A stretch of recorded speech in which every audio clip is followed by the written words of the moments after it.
vivre en Richard, se nourrir de caviar, se gaver de foulard. Lorsque le voisin crève de faim dans sa niche... Sa fille est étudiante en linguistique. Elle rêve d'embrasser une carrière d'écrivaine, plus précisément, écrire des poèmes. Depuis longtemps, je suis passionnée par la littérature. J'ai même écrit des romans. C'est vrai que je n'ai pas eu l'occasion d'en publier encore, mais je pense qu'avec le temps, je pourrais le faire.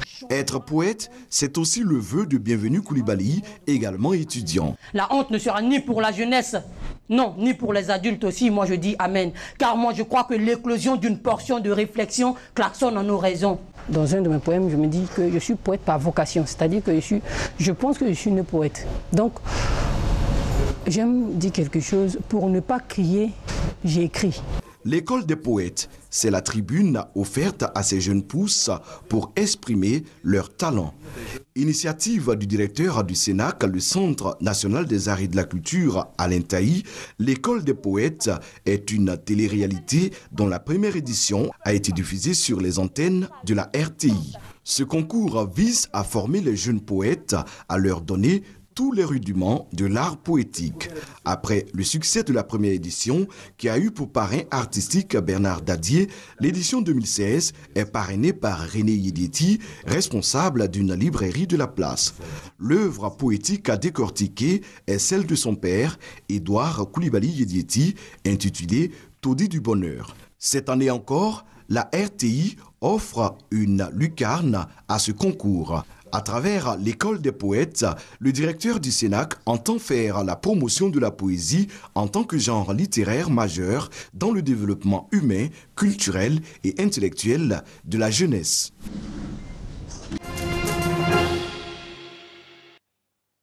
Il était censé donner un concert à Nairobi ce samedi 23 juillet, mais cette salle restera vide. Koffi Olomide a été expulsé du Kenya pour violence envers sa danseuse.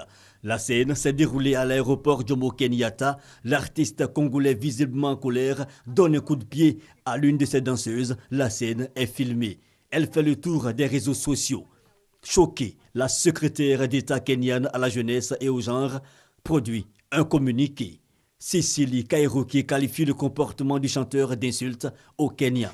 Quelques heures plus tard, l'artiste est interpellé à la sortie d'un plateau de télévision. Il était reçu par la chaîne Kenya Citizen TV où il venait de se justifier sur la scène de l'aéroport. Je tentais d'arrêter une querelle entre mes danseuses. On m'a dit qu'il y avait quelqu'un qui voulait prendre la valise d'une de mes danseuses. Je voulais juste protéger mon staff. Le retour en triomphe n'aura pas lieu, cette fois pour Koffi Olomide à l'aéroport de Kinshasa. Il sera hué.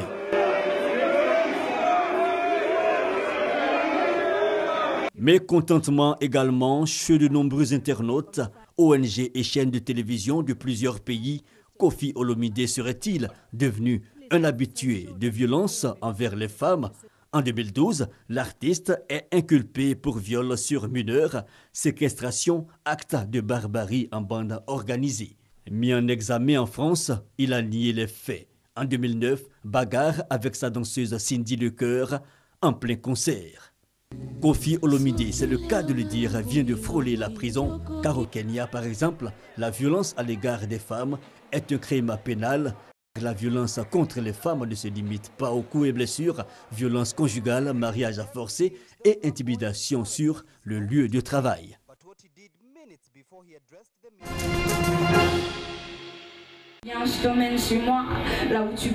Révolte, rage, désespoir parfois, mais aussi engagement se mêlent sous la plume de Kayla. À 22 ans, la slameuse, poète en herbe comme elle se décrit elle-même, ne mâche pas ses mots. Les politiciens, les effets néfastes de la mondialisation, mais aussi la violence conjugale sont aujourd'hui ses principales cibles. J'ai un texte qui parle d'une femme qui se fait battre au sein d'un foyer. Le message que je voudrais faire passer, c'est que c'est pas que je suis une femme et qu'on dit entre guillemets en malgache fanaka malem, objet mou, que tu vas me piétiner, que tu vas me tabasser. Kayla a commencé le slam à 16 ans. Il y a quelques mois, elle a fait le buzz sur Internet après la diffusion de son premier clip.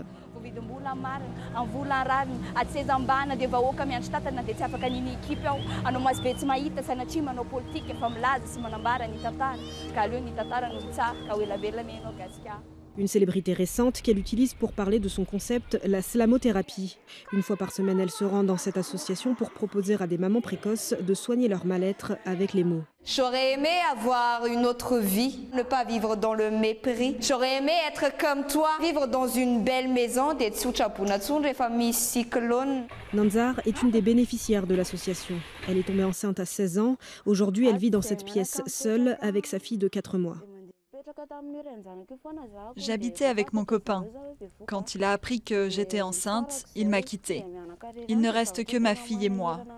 Et ce qui me préoccupe le plus, c'est de devoir trouver de l'argent alors que je suis encore en formation. À Madagascar, une adolescente sur 3 est enceinte ou a déjà eu un enfant avant 18 ans. Nanzar trouve du réconfort dans le slam. J'étais enceinte. Je ne pouvais pas le cacher. Qui devrait avoir honte, toi ou moi? Je transpire comme de l'huile. Pour Kayla, la slamothérapie permet de briser les tabous. Ici, on parle de tout, religion, argent ou encore sexualité. Point d'humour sur la prostitution, par exemple, en disant ouais, voilà, mais il n'y a pas de mauvais emploi ou quoi. Je suis une prostituée, je m'assume. On sent quand même la joie de vivre ou sinon la force, au fait. De dire que malgré ce qui m'est arrivé, je reste une femme forte. Douleur, mais aussi joie de vivre et force. À travers le slam, ces mamans précoces ont aussi appris à s'accepter.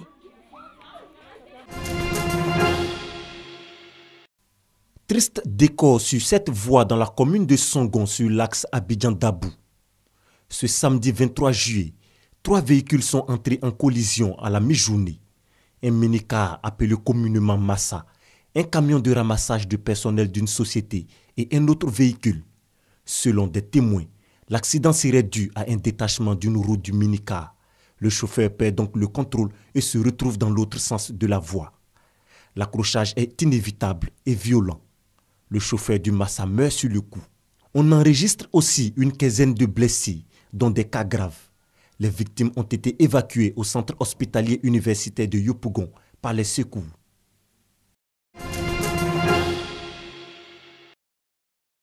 Après les violentes manifestations du 22 juillet dernier à Boaké et des agissements du même genre, heureusement déjoués par les autorités à Korogo, des appels au calme et à la retenue sont lancés par les chefs traditionnels et autres couches socio-professionnelles. Ceux de Kong et de Korogo invitent la jeunesse ivoirienne à plus de responsabilités et à adopter des comportements citoyens. Boaké a trop souffert. Une ville qui a souffert comme Boaké en Côte d'Ivoire pendant la guerre, il n'y en a pas. Boaké était en train de reconstruire. Mais ils n'ont pas laissé Boaké maintenant encore, vraiment, c'est pas nous un peu. Ce qu'ils ont commencé encore à construire, vous commencez encore à casser. Est-ce entre nous, ce pays a pu évoluer? Nous attendons ces choses pareilles ailleurs. Et nous ne souhaiterons pas que ça se passe à Korogo ou en Côte d'Ivoire. Les parents là, ils n'ont qu'à sensibiliser leurs enfants. Nous, on dit aux enfants de regarder ce que tu trouves dans le désordre là. Si tu vas dans le dialogue là, ça serait plus que ce que tu as trouvé dans le désordre. Donc ça, je l'ai dit, de se calmer, de ne pas écouter ceux qui viennent les manipuler. C'est un acte qui n'est pas bien. Parce qu'on sort d'une grande crise, chacun de nous doit faire un effort pour garder le calme. S'il y a des choses qui se passent, qui ne sont pas contents, qu'ils demandent directement ce qui ne va pas. Ce qu'ils souhaiteraient qu'on fasse pour eux, qu'ils demandent directement, au lieu de s'apprendre aux surtures pour les casser. On parle de CIE, c'est vrai, mais réellement, ce qui s'est passé, aller jusqu'à la préfecture, à la mairie, au conseil régional, je pense que ça ne rentre plus dans le cadre de la CIE. C'est de ne pas se faire justice. Vous avez les préfets des régions, vous avez nos députés, vous avez nos élus, et donc c'est d'approcher ces personnes, ces cadres, ces autorités en cas de problème. Appeler la jeunesse du Nord, en particulier la jeunesse congolaise, au calme. Pour dire que les événements qui ont eu lieu ailleurs, il ne faille pas qu'on encourage pour que ces genres d'événements puissent se tenir chez nous ici. Parce qu'au jour d'aujourd'hui, vous avez vu Korogo, il n'y a même pas longtemps, nous avons été élus la ville la plus propre de la Côte d'Ivoire. Ça, c'est dû aux travaux qui ont été effectués par le président de la République, M. Alassane Dramane Ouattara. Si jamais que nous avons des difficultés, avec les différentes directions en place, telles que la CIE et compagnie, il y a des associations de consommateurs qui sont là pour les aider. Pour un développement harmonieux de la Côte d'Ivoire dans la paix, on retient que le dialogue, la patience et l'amour pour le pays doivent animer quotidiennement les populations.